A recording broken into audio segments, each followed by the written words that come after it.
Cricket దిగ్గజం సచిన్ టెండూల్కర్ తనయుడిగా భారీ అంచనాల మధ్య ఐపీఎల్లోకి అడుగుపెట్టిన అర్జున్ టెండూల్కర్ ప్రస్థానం ఏమాత్రం ఆశాజనకంగా సాగడం లేదు.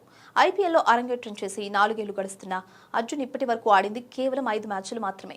తాజాగా ఐపీఎల్ 2026 సీజన్ ప్రారంభానికి ముందు ముంబై ఇండియన్స్ నుండి లక్నో సూపర్ జెయింట్స్ జట్టుకు మారిన అతని తలరాతలో మాత్రం మార్పు రాలేదని బుధవారం జరిగిన మ్యాచ్ నిరూపించింది. అర్జున్ టెండూల్కర్ ను ఐపీఎల్ 2021 వేలంలో ముంబై ఇండియన్స్ తొలిసారిగా 20 లక్షల రూపాయల కనీస ధరకు కొనుగోలు చేసింది. అయితే మొదటి 2 సీజన్లలోనూ అతనికి తుది జట్టులో అవకాశం దక్కలేదు.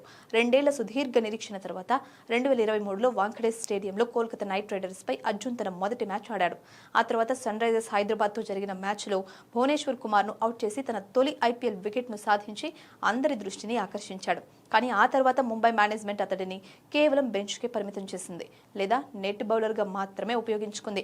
ఫలితంగా ముంబై తరపున 6 సీజన్లలో కేవలం 5 మ్యాచ్లు మాత్రమే ఆడాడు. అర్జున్ టెండూల్కర్ జట్టు మారితేనైనా అవకాశాలు వస్తాయని అతని అభిమానులు భావించారు. ఐపీఎల్ 2026 కోసం లక్నో సూపర్ జెయింట్స్ అతన్ని ట్రేడ్ ద్వారా తీసుకుంది. అయితే బుధవారం ఏకానా స్టేడియంలో ఢిల్లీ క్యాపిటల్స్ తో జరిగిన మ్యాచ్లో అర్జున్ కనీసం ఇంపాక్ట్ ప్లేయర్ల జాబితాలో కూడా చోటు సంపాదించుకోలేకపోయాడు.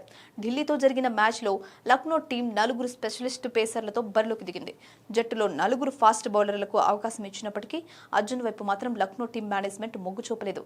దీన్ని బట్టి చూస్తే ప్రస్తుత ఫామ్ మరియు జట్టు అవసరాల దృష్ట్యా అర్జున్ లక్నో తరఫున అరంగేట్రం చేసేందుకు మరికొంతకాలం వేచి చూడాల్సిందేనని స్పష్టమవుతుంది.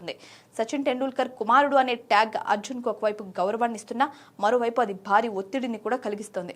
కేవలం తన పేరుతో కాకుండా తన బౌలింగ్ మరియు ఆల్రౌండ్ నైపుణ్యంతో తుది జట్టులో చోటు సంపాదించుకోవడం అర్జున్ కు ఇప్పుడు పెద్ద సవాలుగా మారింది.